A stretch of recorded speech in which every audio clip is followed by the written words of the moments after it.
So let's just go through intros really quick. You all can state who you are, give any information you like to, pronouns, any of that. Anyone can go first. Hi, everybody. My name is Charlie Rocket. I have been cosplaying for about 7 years now on the East Coast. And I am a mom of two, a boy mom. I have two boys.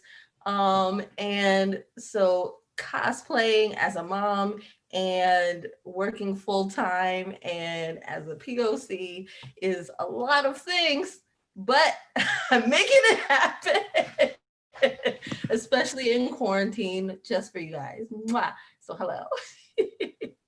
Thanks so much. Spidey or Honest Cosplayer? Right. I can go ahead. Hello, I'm Team-Up Spidey, and I'm one of the cosplayers, a part of Don't Call It a Team-Up Cosplay. I cosplay with my sister, and that's our cosplay name that we use. I've been cosplaying for about 5 years now, and every time I've gone with my sister, and it's a lot of fun.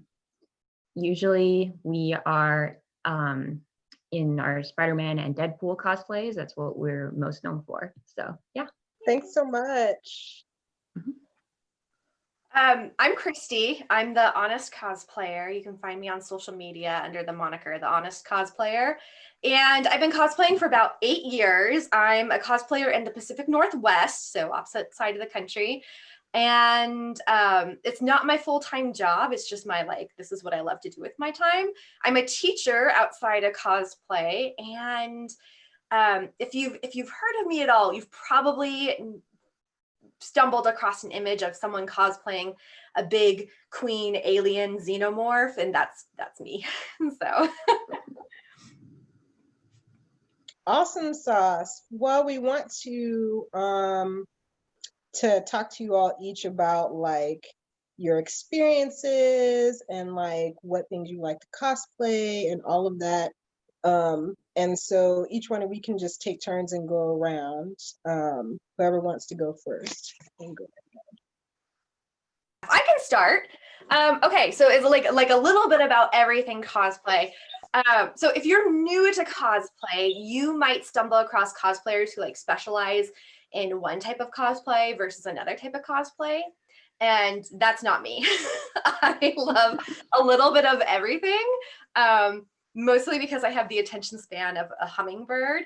So I like to do anything that is challenging. I am a cosplayer who sews, and I use a lot of foam fabrication. I like to build. I've lately really been getting into electronics and making animatronics, which is super fun. And I kind of cosplay across all genres. I really like cosplaying just from the things I love. So TV shows that I love, and movies and video games. The last costume that I built and wore, which was in now 2019 at Rose City Comic Con, was Ganondorf from the Zelda games, which was super fun. It was just this huge, enormous costume. I had a glowing sword, and it was amazing. And right now I'm working on a cosplay that is from the Aliens movies, the 80s, the old Aliens movies, and there's been some reboots for them. Not reboots, continuations. So I love it all. I do a little bit of everything. I'm an expert at nothing, and I love anything that challenges me. Tell us who you're dressed up as today. I think I know. Louise Belcher from Bob's Burgers. She's my most favorite woman of all media, probably. I debated, there's this amazing episode when Louise goes with her sister Tina and her mom Lynn to a beauty salon, because Tina, it's Valentine's Day, and older sister Tina, her heartthrob didn't take her out on a Valentine's date, so mom decides to take him for a girls' night out. And Louise has her makeup done to look like a monster. And that's exactly how I feel. If I went to a beauty salon, I'd be like, how scary can you make me look? So Louise Belcher, so good. I love Bob's Burgers. It's one of my favorites. I'm a Tina girl, though. Oh, are you? Who wants to go next? I can go next. I just wanted to say really fast that now I'm like the biggest fan of the Honest Cosplayer because she basically said we're the same person. I too have a very short attention span when it comes to cosplay. Growing up, I used to love dressing up all the time.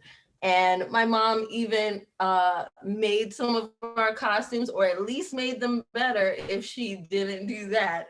Um, so I get my crafty nature from my mom, and I definitely grew up a crafter. With that being said, I did not sew necessarily. So I had to start learning that in order to cosplay.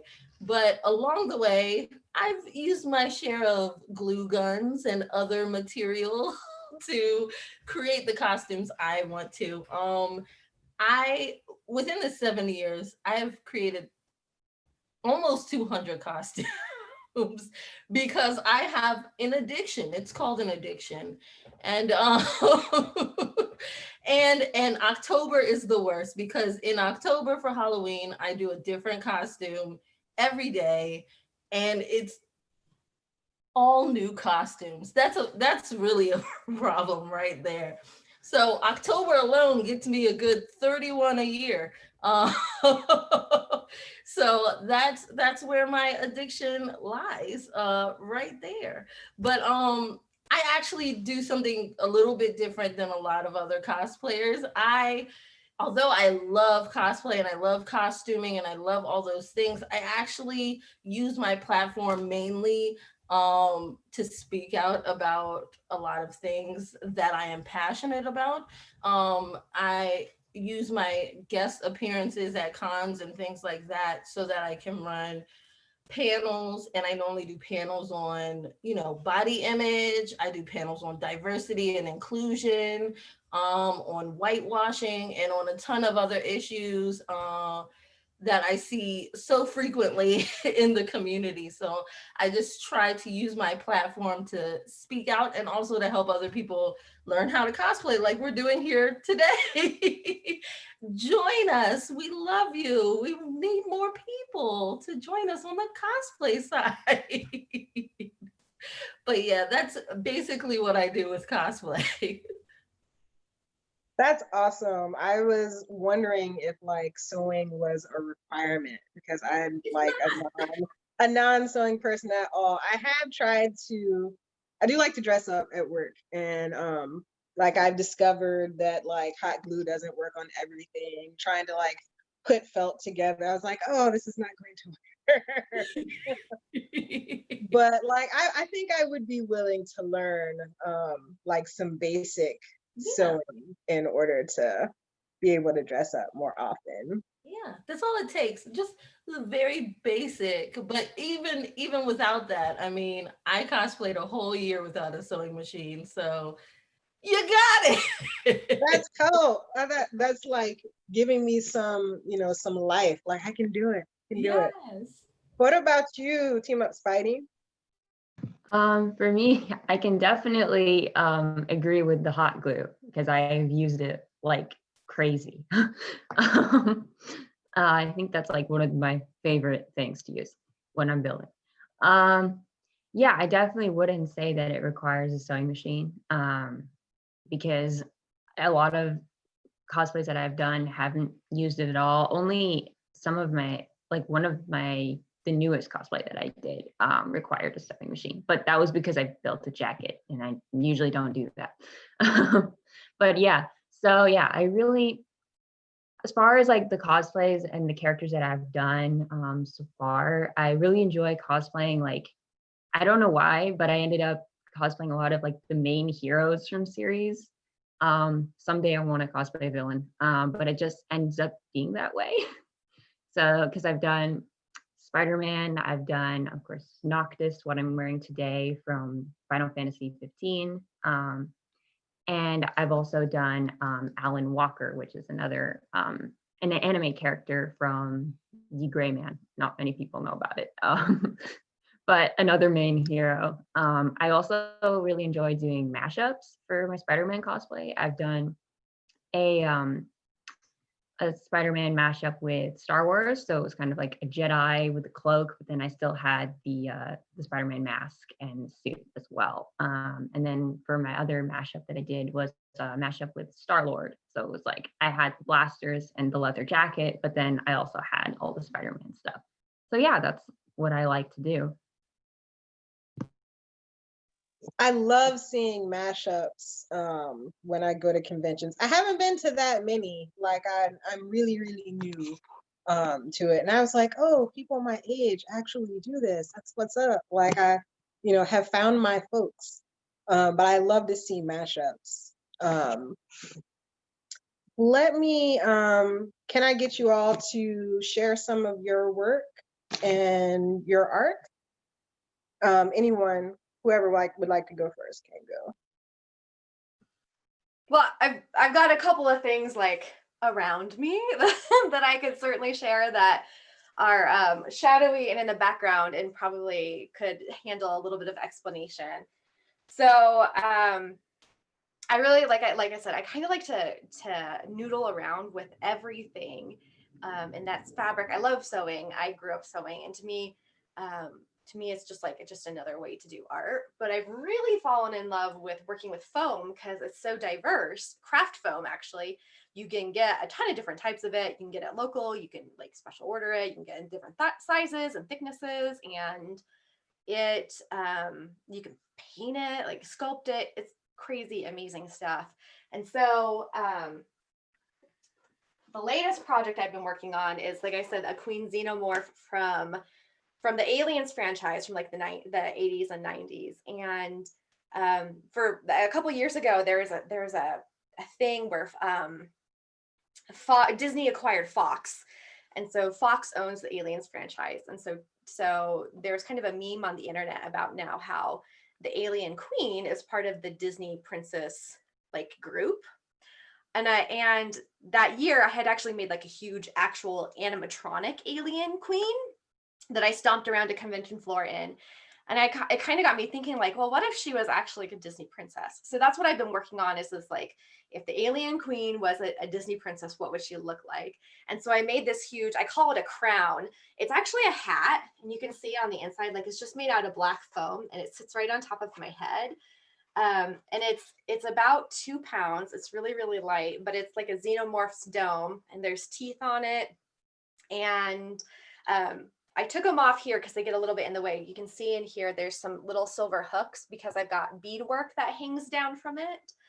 So I can wear this on my head like a hat or a crown for this like big queen alien Disney princess thing that I'm working on, which hopefully I'll eventually get to wear at a convention and get pictures of it. But this has been kind of the art piece that I've been working on the last probably 6 or 7 or 8 months. That's awesome. Tiny. Is it mostly foam, or like I know nothing about craft foam? Oh, assume that I know nothing about craft stuff. I mean, it's a little more complicated than just foam because I had to do some 3D shaping. But basically, it's just like this is a piece of just regular old craft foam. It's a scrap of it. And I buy mine at TNT Cosplay online, so it gets shipped to me. And lately, I've been buying mine at Joann's because Yaya Han has a decent foam line, and it's local, and I don't have to have it shipped. And it's been pretty good.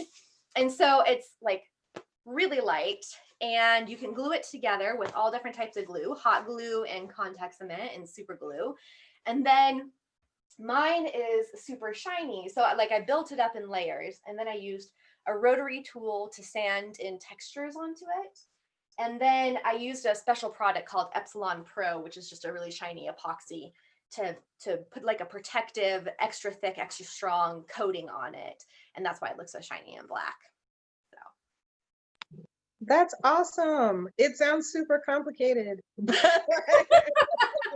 It's really fun though. It does sound fun. It does sound really fun.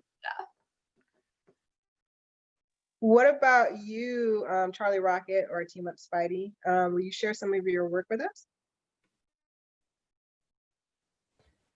Well, I can go next. I because I'm so extra, I actually put together a whole PowerPoint. That's awesome. Me, We love but can PowerPoint. anyone tell I'm detailed?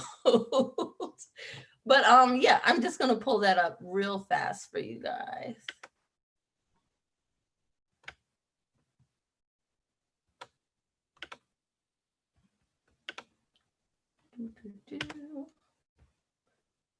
Here we are.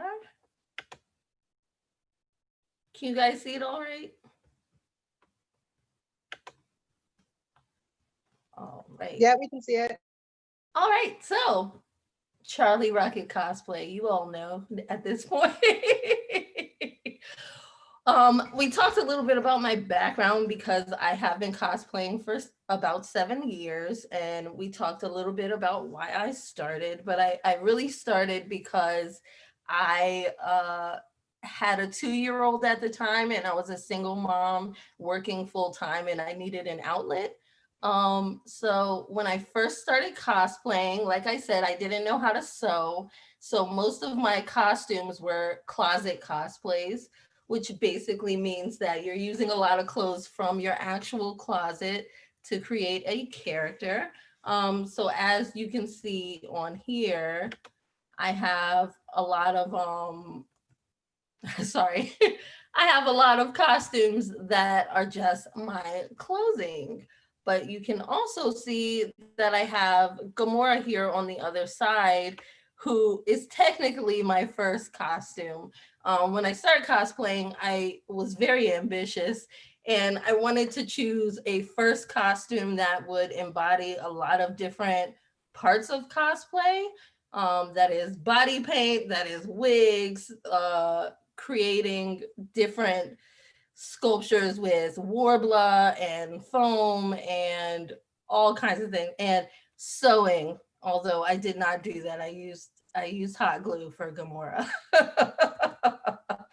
But as I moved on, I realized the different aspects of cosplay, such as sewing, that's probably the biggest one.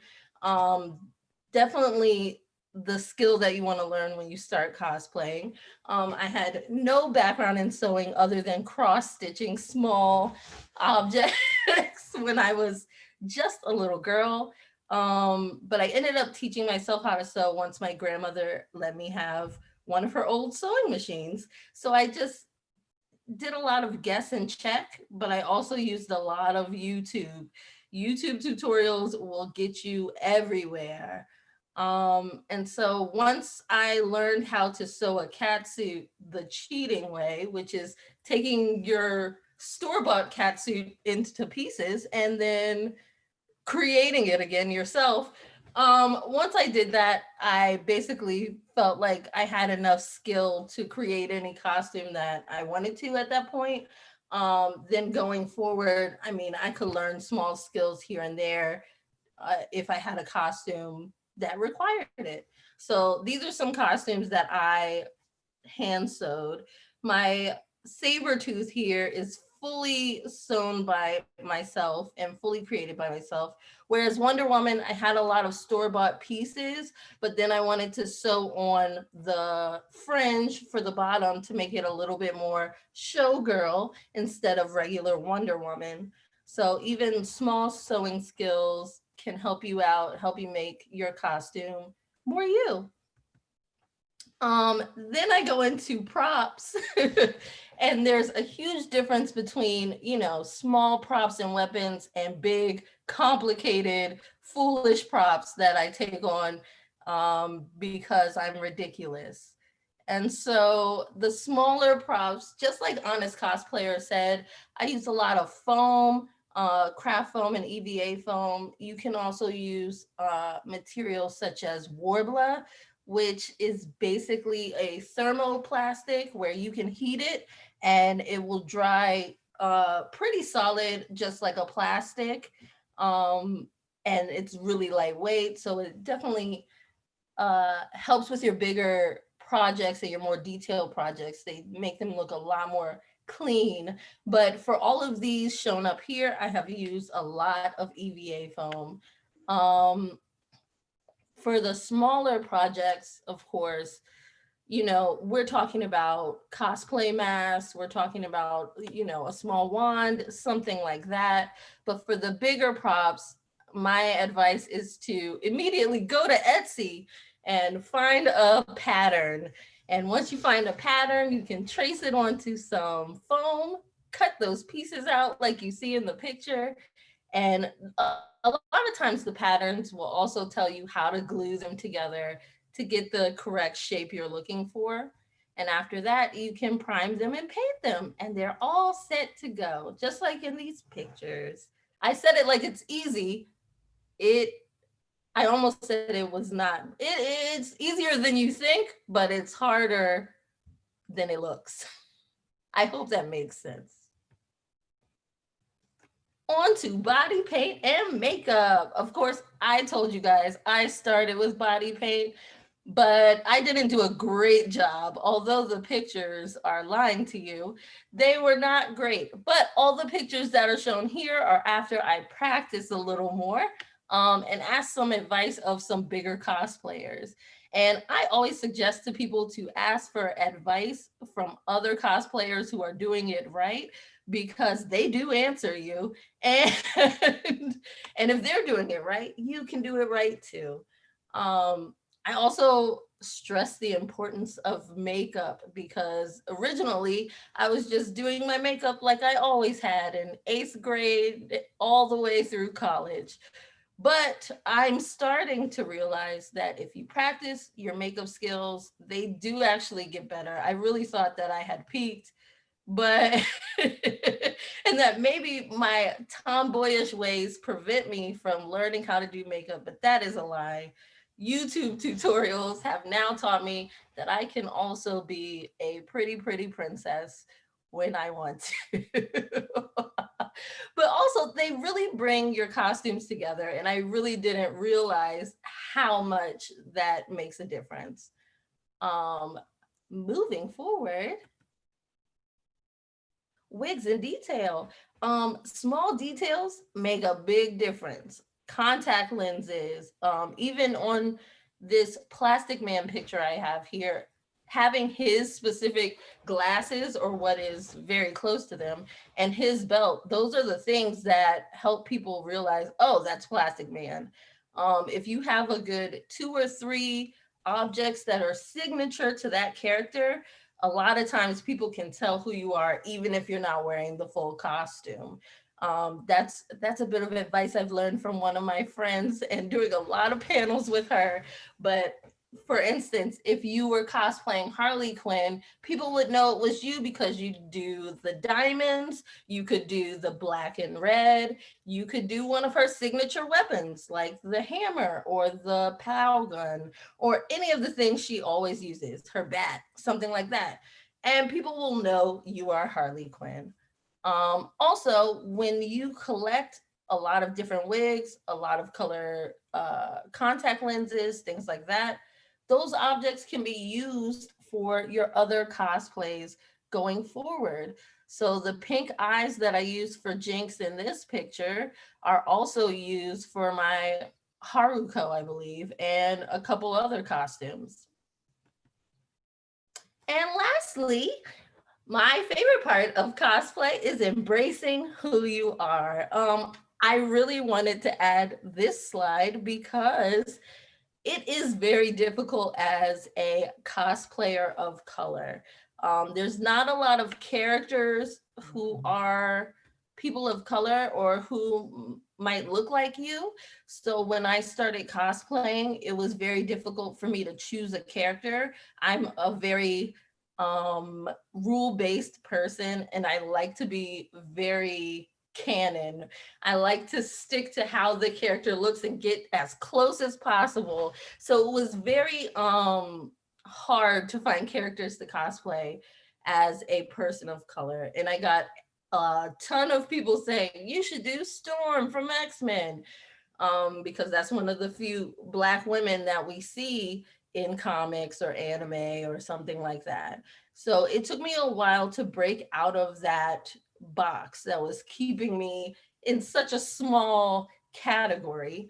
But once I did, I realized that anybody can cosplay anything they want. And I really want to encourage everyone to cosplay as you are.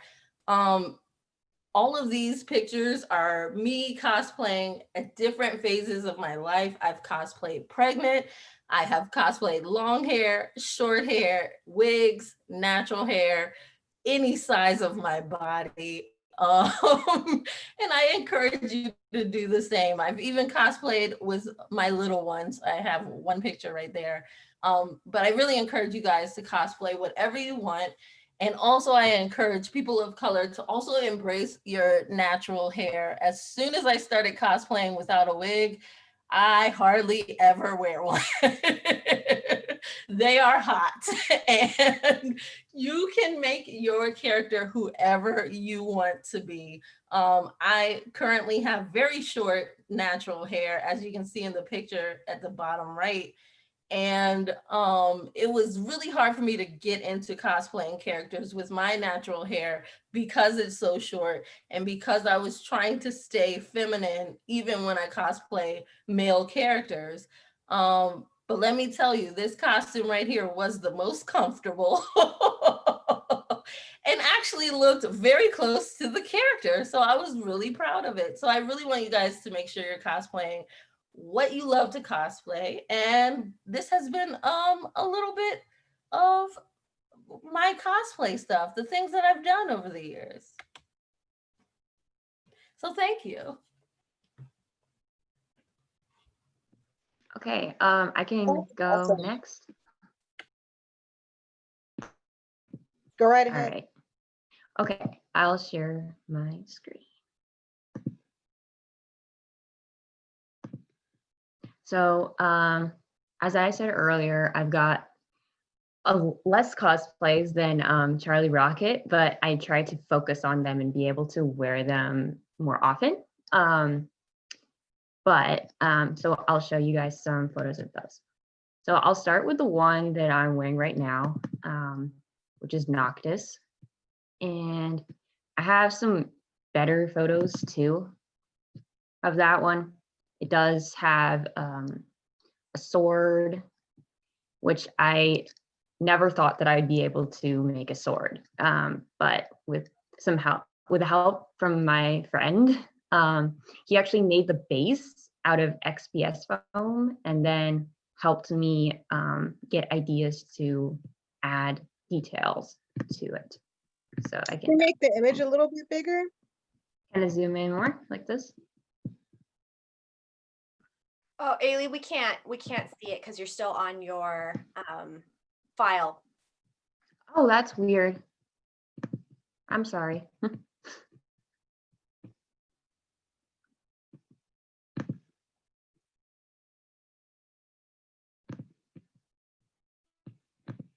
I was just sharing that window, so here, I'll share the whole screen.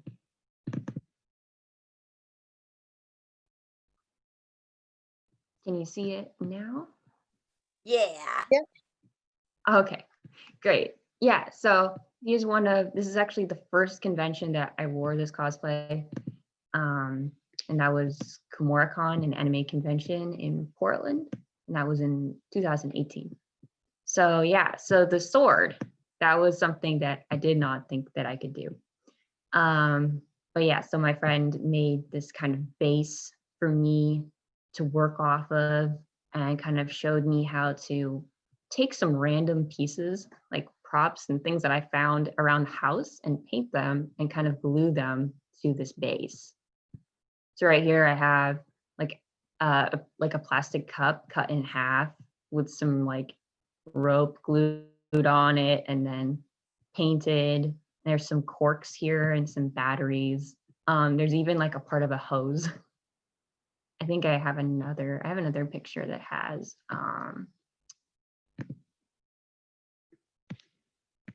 a better angle.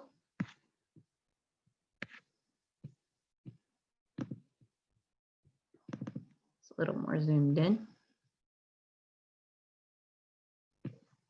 See it a little bit better. Yeah, so there's a lot of different pieces that were attached to it in order to make the final piece. Yeah, so this one was a lot of fun.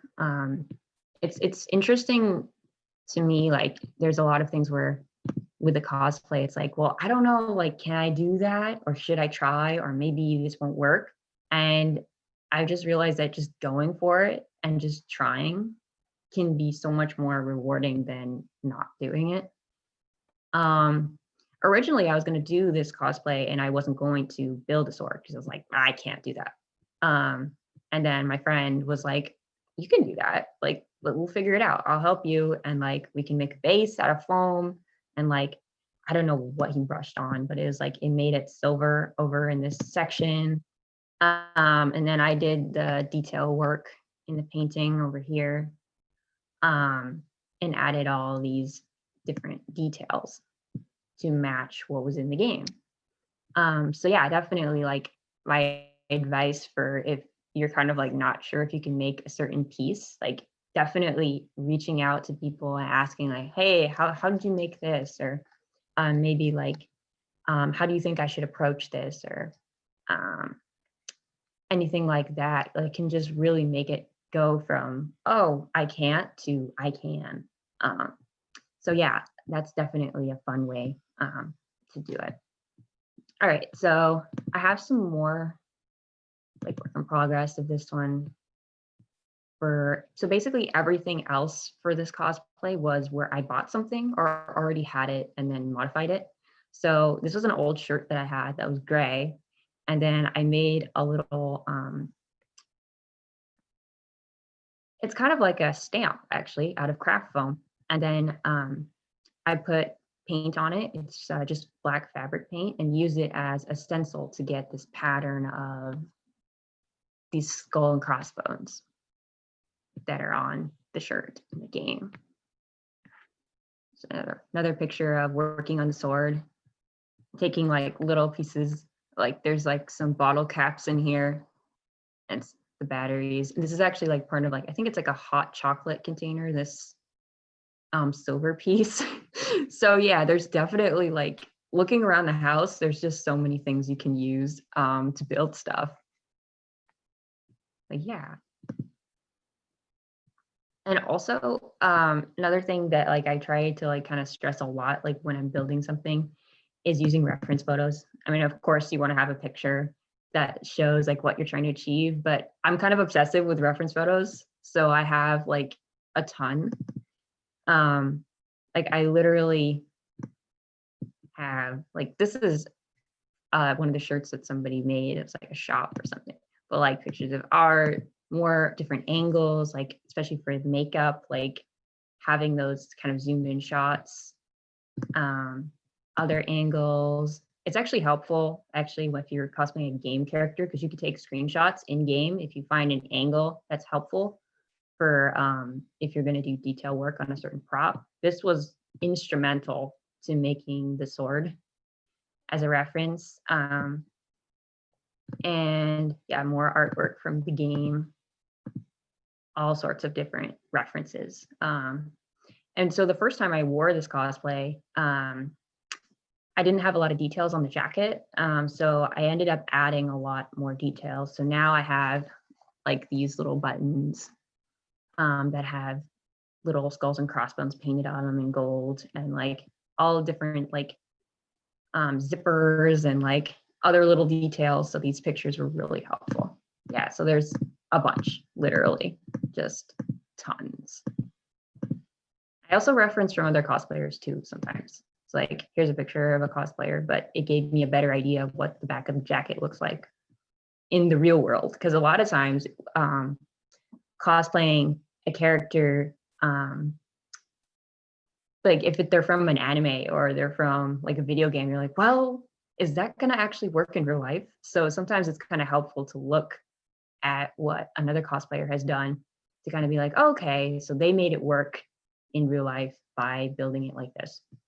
Especially if you're yeah, if you're cosplaying a character that has some kind of like crazy prop or like something that's very hard to kind of imagine as being in the real world, it can be really helpful.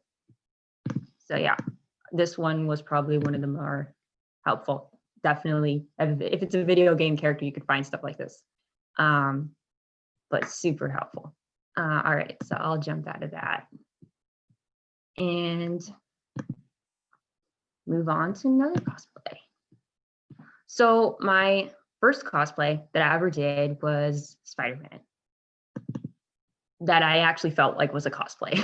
The first time I cosplayed actually in 2015 was I did a Jedi, but it was kind of more of like, I didn't even know what cosplay was. It was like, oh, let's go to a convention and maybe dress up. And we're like, okay, I guess we'll do this. So Spider-Man was kind of like my first, like, I'm gonna build this. And of course, my sister helped me so much. But we were like, okay, we're gonna build this and it's for a convention. And we felt like we were cosplaying at that point.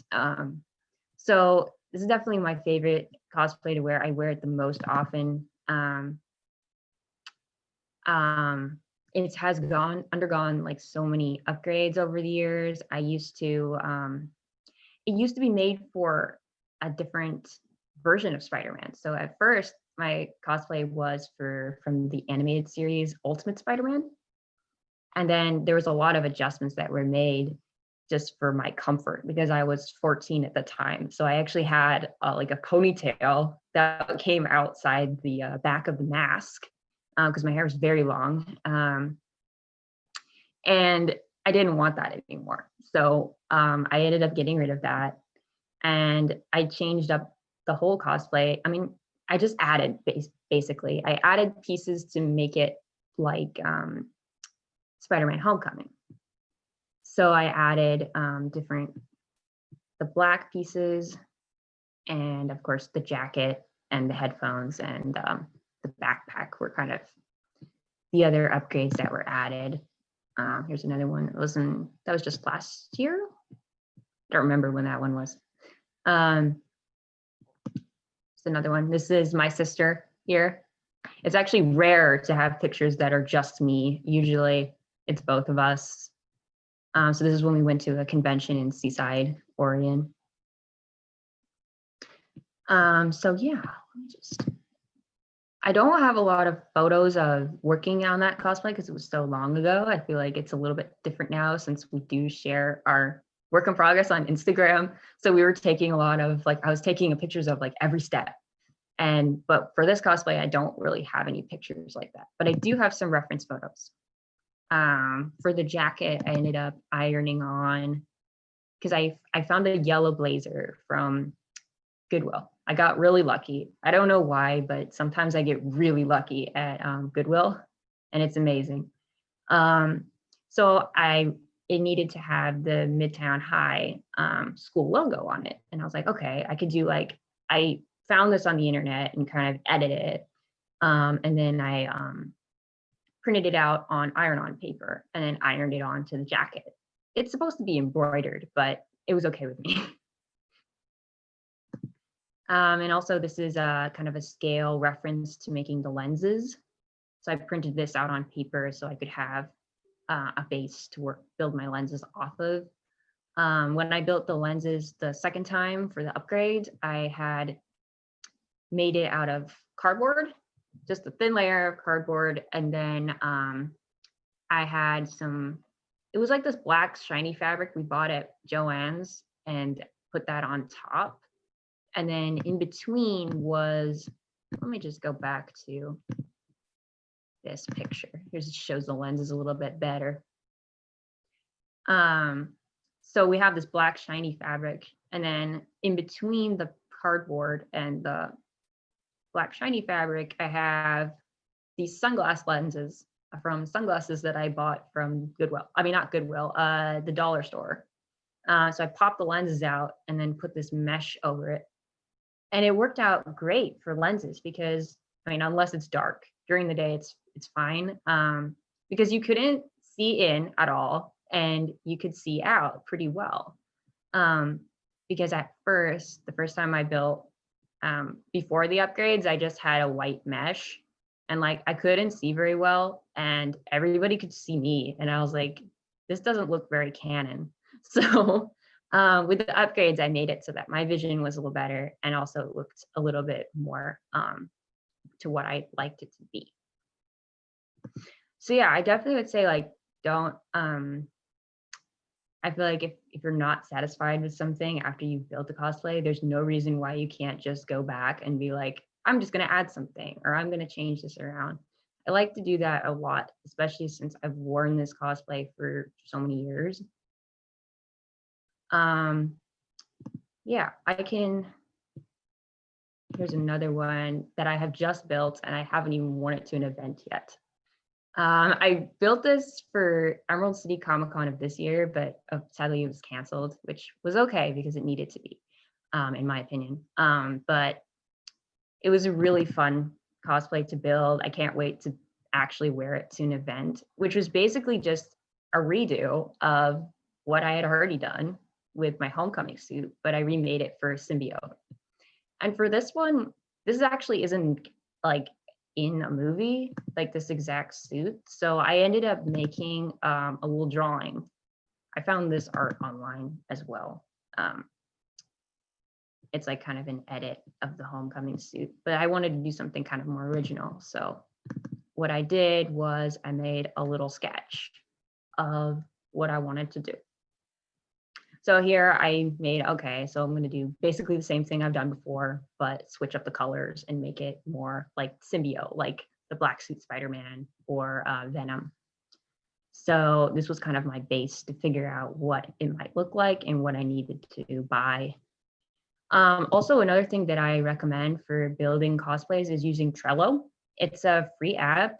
It's just, you can use it on your phone or you can use it on the computer. And you can access, like, you can create to-do lists, and you can add photos and images for your reference, and then you can assign due dates. And like, it's really amazing because it helps me to kind of keep track of everything that needed to be done, so that I could stay organized. Because a lot of these building these newer cosplays ended up having a lot of like little things that I had to do. So it helped me to stay organized by using Trello. So this is just like some more work in progress, cutting out fabric and all the other details as well. And there's the lenses with the sunglass material. It ended up looking like that. Yeah. Okay, so I'll just go through this quickly because I don't want to use up any too much more time. I'll just talk through Alan Walker quickly. So not a lot of people know of this anime. That's okay. I liked it. So that's another thing I want to talk about is sometimes like I'll have this tendency to be like, I'm just going to cosplay this because everybody knows that, and it can be more fun because a lot of people are like, oh, I know this character. So you'll have a lot of fun interactions, but sometimes it's just really satisfying to just cosplay something that you really like.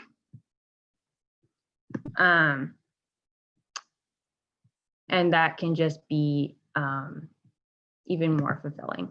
Whoops. All right, so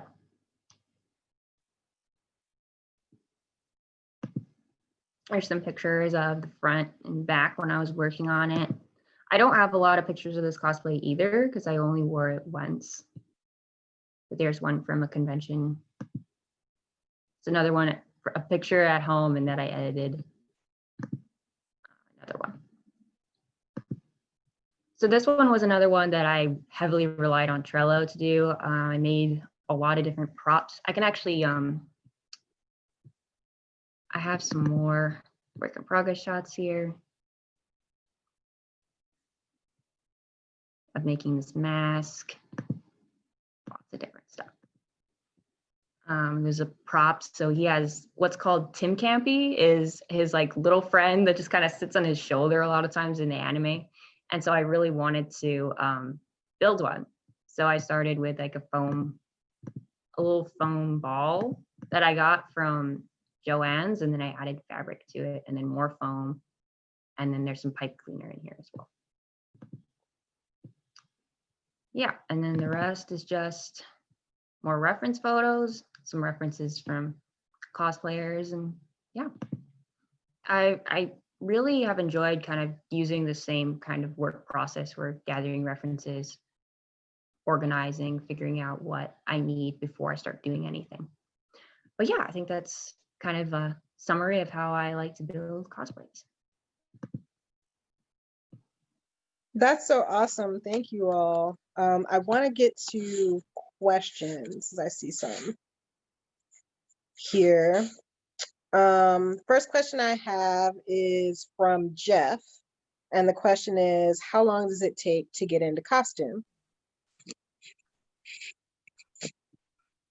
I think it's a complicated question, and I think it depends. I've got some costumes that I can't even put on by myself, and then I've got some costumes that like I can throw on or super comfortable. So it really just depends. But I do notice that when I have costumes that have armor, those are probably the most difficult to put on and require the most like help. And really, if you're a builder and you want to build your own armor, it requires a bit of like strategery in how you make it so that you can either put it on yourself or that you have someone else put it on you. And I wish that was something that just kind of like came natural, but I know for me, it actually like, I built a couple of costumes with a lot of armor, and it wasn't until like my 4th or 5th build that I was like, I should probably figure out a way to do this where I can put this on myself so I don't have to rely on someone to tie this onto my leg or tie this onto my arm. I can tell you like Louise, I put the hat on my head, I put the dress on my body. I'm not even wearing shoes because I'm in my house. It was less than 5 minutes. But Ganondorf or the Queen Xenomorph, they take me about like 30 to 45 minutes. And then if you're doing special effects makeup on top of that, that's probably another, like, depending on how deep you go into it, it's another like 30 minutes to an hour. And it's more than special effects makeup. It's more than like beauty makeup. Like, during the day, I'll wear my mascara and some like chapstick, really, because that's my go-to. But special effects makeup, it takes a little bit more like finagling and finessing. So it tends to take a little bit longer too. I don't know, Charlie, Ailey, what do you think? How is it for you getting into costume? For me, it really depends. I am kind of impatient and I like to be able to get ready more quickly. And I also like to sleep in. So before a con, it's really nice when it doesn't take me that long. For Spider-Man, it only takes me about like 25 minutes or 20 minutes to get into it. This one is about like, I would say for everything, it's about 40 minutes. I like to leave extra time also, like in the morning before a convention. It's like having that extra time to put on makeup, especially because if I rush it, a lot of times it can turn out not how I want it. So having the extra time allotted is really helpful. But yeah, I don't usually go any, I don't have a cosplay right now that takes me more than an hour because I don't think I'd like it. Yeah, I don't know that I've ever taken more than an hour to do to put a costume on, but like you said, it's mostly because it's a preference. I've tried to do some armor builds early in my career and discouraged myself. But now that I'm working on more props, I think I might try it again. But I do see exactly what you mean. You do kind of have to be strategic just to find out the best ways to even put it on. But costumes like this, I mean, took me a couple seconds to put on this and then the wig. Definitely less than 2 minutes, but the makeup took me the longest. I know it's kind of nice to see examples when we're talking. So I'm going to try to share my screen because I have a website, which is where I put my portfolio. Can you all hear me? Like I'm not muted, just making sure. Can you see the Queen Xenomorph in front of you? Yeah, Yep. I can see. Okay, so not only maybe this is just my masochism. Not only does this costume alone take about 45 minutes to put on, there's also an order of operations, because you have to put certain pieces on before other pieces, before other pieces, before other pieces. So, and this is one of those costumes that I can't put it all on myself. So I need like another person to put it on for me, to put parts of it on for me. Whereas this is my website. And again, like I keep my portfolio here, but this is the most recent costume I built, Ganondorf. And it again has like an order of operations and tons of little bitty pieces, but I learned some tricks of the trade so I can put most of it on myself. And if you're a person who's really interested in cosplaying and you want to do some armor from whatever thing that you love, I find that armor tends to be the trickiest, and figuring out how you can like get it to fit on your body is really challenging, because as soon as you put armor on, you lose mobility in that spot.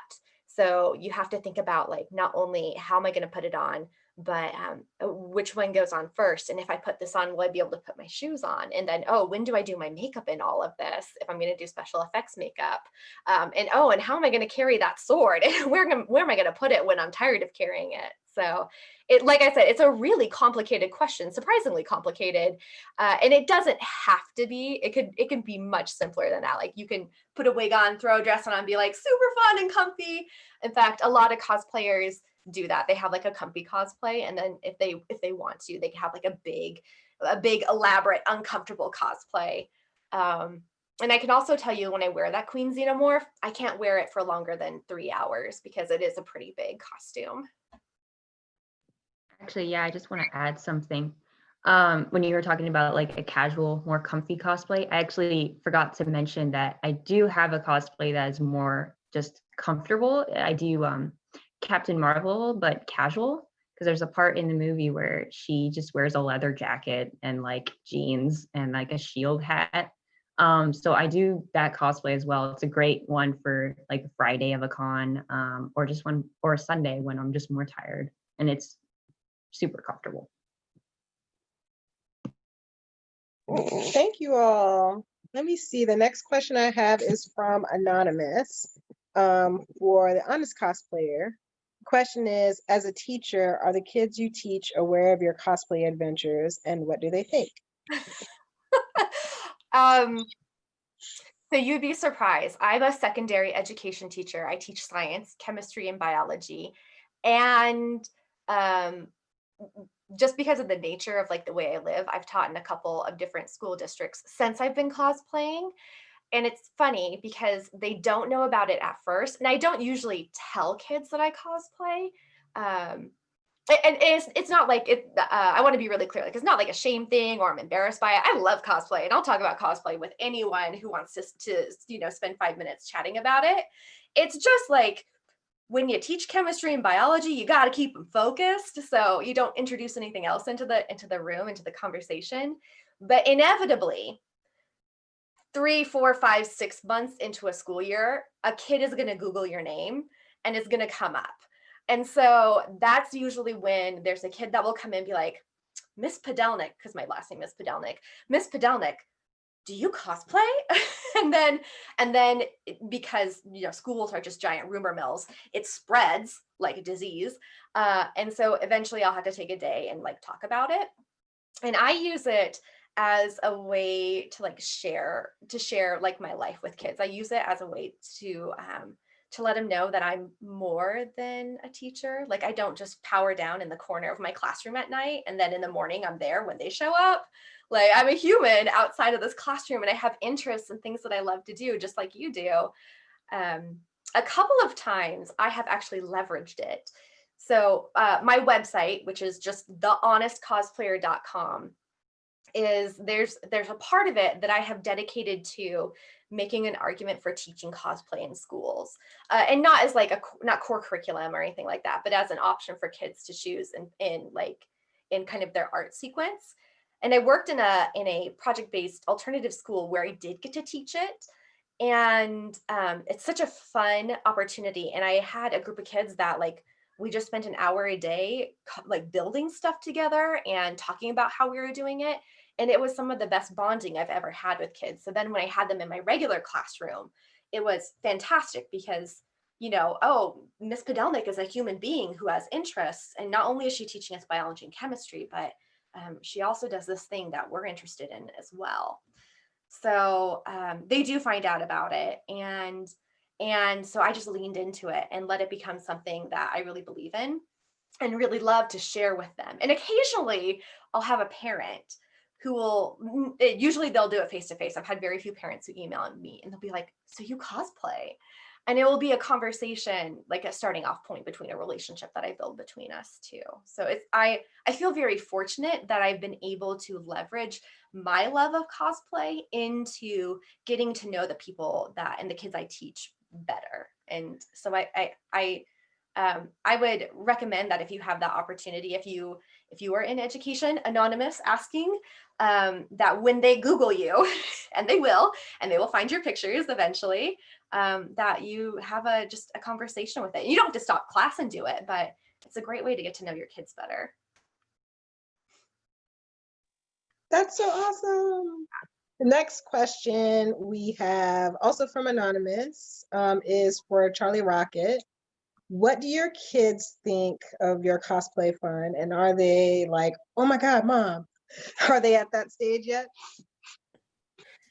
I have a almost 10-year-old. He'll be 10 on Christmas Eve, and a 4-year-old who just turned 4 over the summer. And my 10-year-old, when I first started, like I said, he was 2, and he did not like it. He did not like it at all. He's high functioning autistic, and so a lot of people socially, he's a little bit different, but outside of that, everything else is basically the same. But he has certain triggers with sound and things like that. Um, he was not having it. He was very used to Mom just being Mom all the time. And like you said, they don't think you're anything but the thing they know you for. You know, they know you as teacher, they know me as Mom, they don't know me as anything else. So then suddenly I'm in all these costumes. I have different hair every day. I look like a different person every day. He did not like it. He does not like change. But eventually he understood that he could benefit off of this. He every Halloween he chooses probably the most difficult costumes ever, because he knows even if it's not in the store, Mom can just make that, right? That's fine. She'll just make it. It's okay. I'll ask for the most outlandish things. And here I am trying to be the best mom ever making it. So now he's at a point where he likes it. The little one has always loved it. He's my crazy little caveman. And so he loves anything that looks fun, crazy, and he can do it too. So he probably has a bigger collection of costumes than the older one. And it's pretty bad actually, because there's a lot of days when he'll say, I want to wear Spider-Man today, or I want to wear Black Panther today. And then I'll be like, great. And I'll put it on him. And he's like, so where's yours? Now I have to do it working at home remotely, because I'm an essential worker. I work for a physical therapy office, not as a physical therapist, but as a credentialing specialist. So I'm at my desk, probably wearing this in a Killmonger full cat suit, something like that, just because the little one says, hey, I'm wearing this costume today. Where's Spider-Gwen? Where's this? Where's that? Go ahead and put it on, Mom. And I'm trying to type with glove hands. So that's where we're at now. But it's definitely better than when the oldest did not enjoy it, because it was very difficult for me to hide and get into costume and run out the house without him seeing me. and getting upset, but now he's just used to it. So Thanks for that. The next question we have, let's see, is also from Anonymous. For everyone, do any of you have a theater background? Is the question. somewhat. uh my mom has always done acting on the side as we grew up. To me it seems pretty professional, but for her, she's a teacher as well. She teaches science as well, actually. But she's done acting on the side, which means she's been on a lot of things. Like she was on True Lies, and she was back in the day, and she was on what was that show, Oz, and a couple of other things when I was growing up. And I think that's a lot. She thinks it's a small thing. She does a lot of plays and things like that as well. So growing up, she always wanted me to get into acting with her. I despise acting with a passion. It might be my social anxiety and growing up a nerd and not being super social, or I don't know, but I despise acting. But because of my mom's background, I've been in commercials and plays and things, and taken acting classes with her just for fun. But outside of that, I try not to. I don't have a background in theater either, although I think I would have really loved to be part of like stage crew. I think that would have been really interesting. My background is all in science, and so it's actually like I'm not a competitive cosplayer, but I do compete. And I use those opportunities as like moments to really push myself out of my comfort zone. I'm not really confident on a stage. And I try to do that at least once a year, do something that's really, really beyond the boundaries of what I'm comfortable with. And so walking across the stage has been something that I've had to really like develop, and I am not an expert at it. And most of the time, if I don't fall off the stage, I'm like, it's a win, it's a victory. And that's about as close to theater as I get. It's just trying to hit cues on a stage for 30 seconds, walking from left to right. Yeah, kind of same for me. Like I don't have any like formal theater background, but I have taken a couple of acting and film classes. I On the side, like I have done some like short films like on my own. So I actually I do really enjoy acting. Another thing, like I guess I kind of do get some more practice with it, just because like for when we're interacting with kids in our cosplays, a lot of times we will be in character. I mean, I don't go too hard, but it's more like if they're gonna ask you like a certain thing that goes with your character, it's like you gotta know, right? You gotta, kind of improv with them. So I think that actually is a really great skill to have. I don't think it's required, but it's super fun when people want to improv in character at cons. That sounds awesome. Let me see. The next question is from Amber.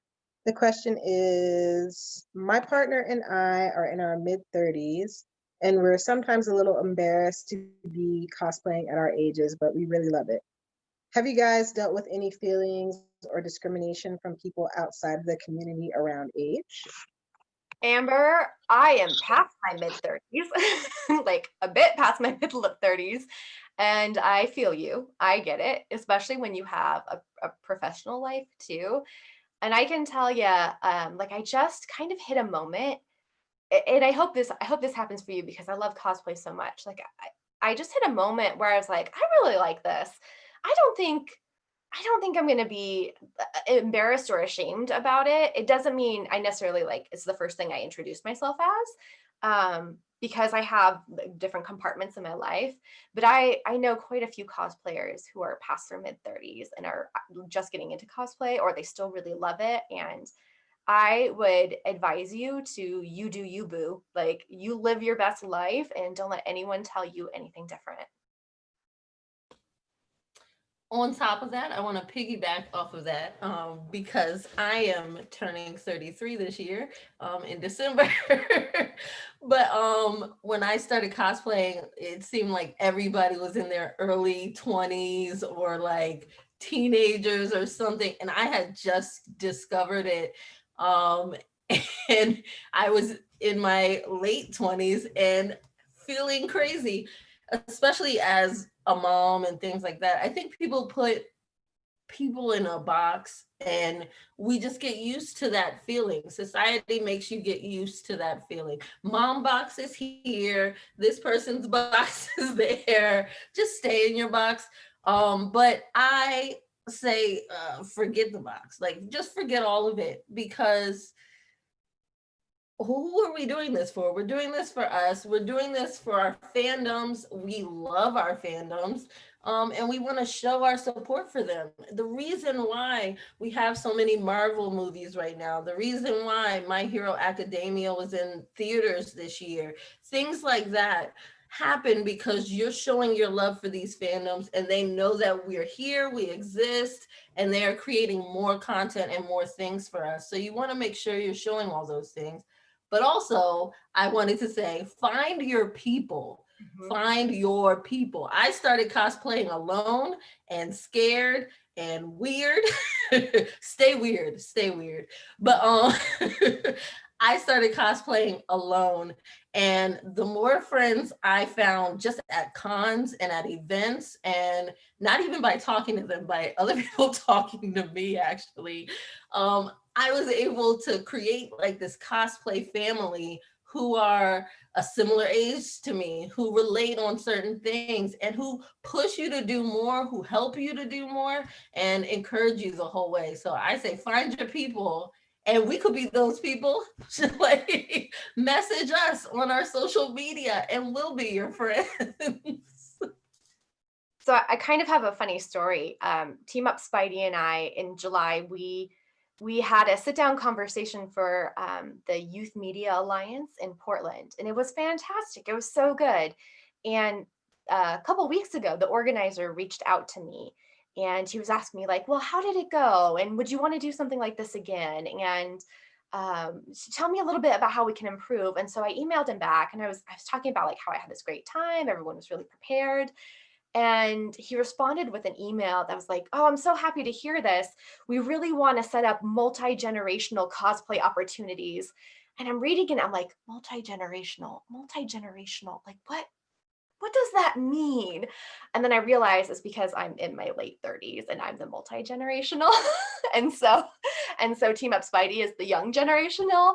And for a moment I was like, wait a second. And then I was like, oh, I'm the sage. I'm the wise man who knows all. And I really liked it. So just lean into it, friends. I had a similar realization this year working with that same group. I was like, oh, I'm the old person in this situation. But that was also awesome because it was a way for me to make sure that I was helping to uplift youth as they're creating and expressing themselves. And also like minding my place, that I'm not inserting myself into their spaces. So that's a good thing too. Let me see. Sorry, I muted myself. We have a couple more questions. Let's see. This one is from Jeff. The question is, was money or cost of supplies a major hurdle for any of you? I realize most items can be found reasonably cheap, but supplies and things like sewing machines and power tools can get pricey. I personally have more of an interest in prop making and armor creation, but feel like it may be more of an investment than I can afford.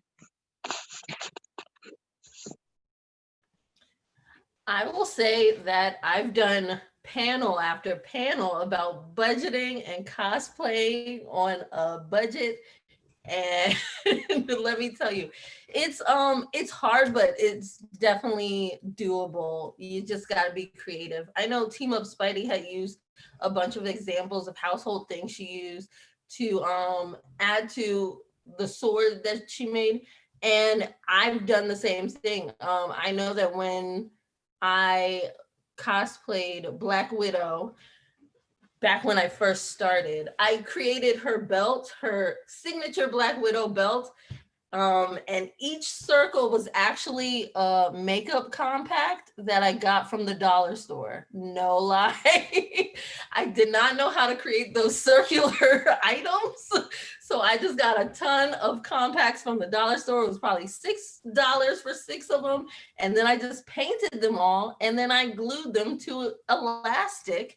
And there was my belt. And no one was the wiser. Um, but there's a lot of tricks you can do like that. Part of my process is to kind of sketch out what I'm about to cosplay and really list every single part that I'm going to need, and then go through and say, do I have any of this already from my millions of costumes? And get the little pieces that I already have. Then I go through the dollar store or somewhere cheap like that, and I say, is anything going to be the right shape for this? Is anything going to work for this thing that I need? And I know that for props, a lot of times people make awesome, like bomb props from Nerf guns. You find a Nerf gun that's close to the same shape as the gun you're trying to make, then all you have to do is paint a Nerf gun. That is your only job now. So there's a lot of ways to go around spending a whole lot of money. Even those bigger props that I made, I ordered craft foam in bulk from TNT cosplay supplies, like Honest Cosplayer said. It was probably $11 for a giant roll of foam that I'm still using right now after that prop is already made. And then all you have to get is the contact cement and some paint.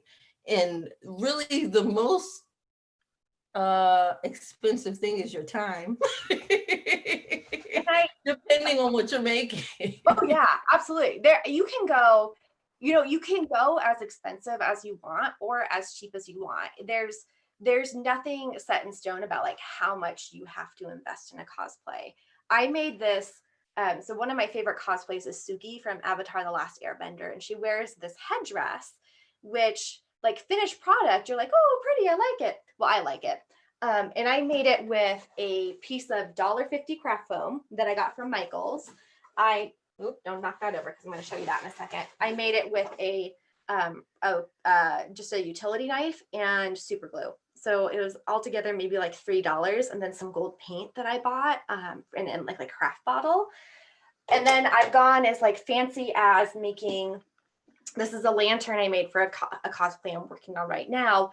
And it's made with foam too, but it also has some special like UV reactive paints so that when I shine a black light on it, they glow. There's special moss that I found all over the place. There's some special structures, electronics in it.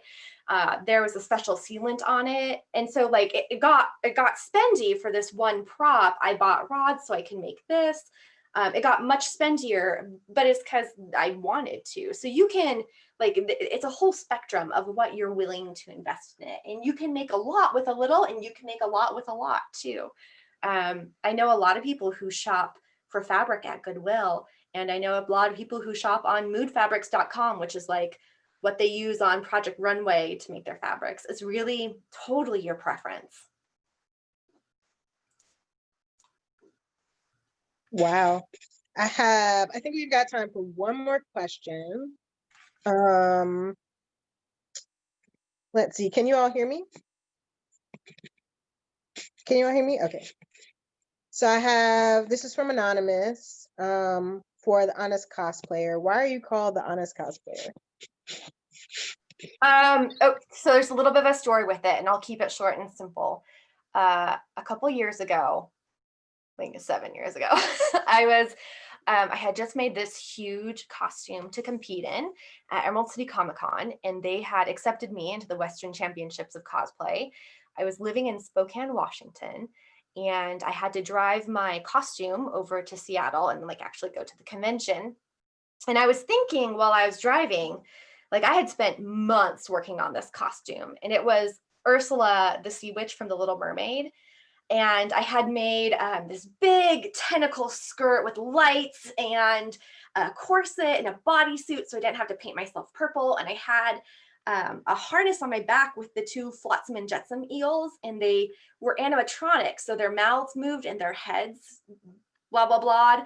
And I had this enormous trident, like I had taken it from King Triton in Ariel the Little Mermaid, which we all know, right? Like off the top of our heads, I hope. And it glowed, and it was made of resin. It was my first clear cast, like epoxy cast, and it had lights all wired in it. And okay, so it was this big costume, and I had worked months on it. And I'm driving there, and I'm kind of reflecting on it, like, okay, I'm gonna go compete. And I was like, well, this was a lot harder than I thought it was gonna be. Like, this was way, way harder. I watched all the tutorials. I watched these videos. I'm a decent seamstress. I'm not amazing, but like I can sew stuff. And I really, really love Punish Props. They have a huge amount of videos and tutorials, just an entire library of them. And I've watched tons and tons of them. And tons of tutorials across the entire YouTube. And I'm thinking to myself, like, why wasn't it easier? How come I had to remake that skirt 3 times? How come the first corset I made didn't fit me? Why do one of my eel heads still sag a little bit? Like I really wish someone would be honest about this and like show me their fails so I can see and avoid it. And so then I was like, well, I could do that. I could be honest. So if you look on my social media, there are a lot of fails, and that's why, because I figured if I was the one failing all the time, there's got to be like a ton of people out there doing it. And isn't it just nice to know like someone is being honest about their builds? Like I made this little like flower fairy light, which I love. It's a beautiful little lantern. And it took me 6 tries. And so there is all like the fails on my social media about here's how it didn't work this time, and here's how it didn't work this time. So that's where the Honest Cosplayer comes from. I will show you finished products, but I'll also show you along the way where I accidentally melted one of the tentacles on my Ursula dress, and maybe one of the fingers fell off of something that I was making. And so that's it. That's the story. That's so awesome. Thank you all. We're about at the end of our time.